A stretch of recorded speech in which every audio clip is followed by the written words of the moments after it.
কল্পনা করুন যে রাতের আকাশ যদি লক্ষ লক্ষ নক্ষত্র দ্বারা আলো ঝলমলে হতো, যেখানে একটি নয়, দুটি নয়, প্রায় 10 লাখ নক্ষত্র একটি ফুটবল মাঠের মতো জায়গায় ঠাসা। এইটাই হলো গ্লোবিউলার ক্লাস্টার। আমাদের মিল্কি ওয়ে গ্যালাক্সি চারপাশে এমন 150টিরও বেশি প্রাচীন নক্ষত্রপুঞ্জ ঘুরছে। এদের বয়স প্রায় 1300 কোটি বছর, যা আমাদের গ্যালাক্সির প্রায় সমান। এগুলি আমাদের গ্যালাক্সির ইতিহাসের সাক্ষী। এই ক্লাস্টারগুলো এত ঘন যে আপনি যদি এদের কোনো গ্রহে থাকতেন, তবে রাতের আকাশ আমাদের চাঁদের মতো লক্ষ লক্ষ নক্ষত্র দ্বারা আলোকিত থাকত। বিজ্ঞানীরা মনে করেন এর কেন্দ্রে আছে অতিকায় ব্ল্যাক হোল। এরা হল মিল্কি ওয়ের সবচেয়ে পুরনো এবং সবচেয়ে বড় রহস্য।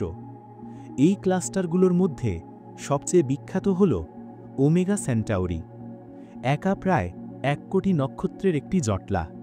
এরা গ্যালাক্সির কেন্দ্রের চারপাশে ঘুরছে, যেন একদল প্রাচীন প্রহরী। গ্যালাক্সির এই প্রাচীন রহস্যগুলি সম্পর্কে আরও জানতে চান?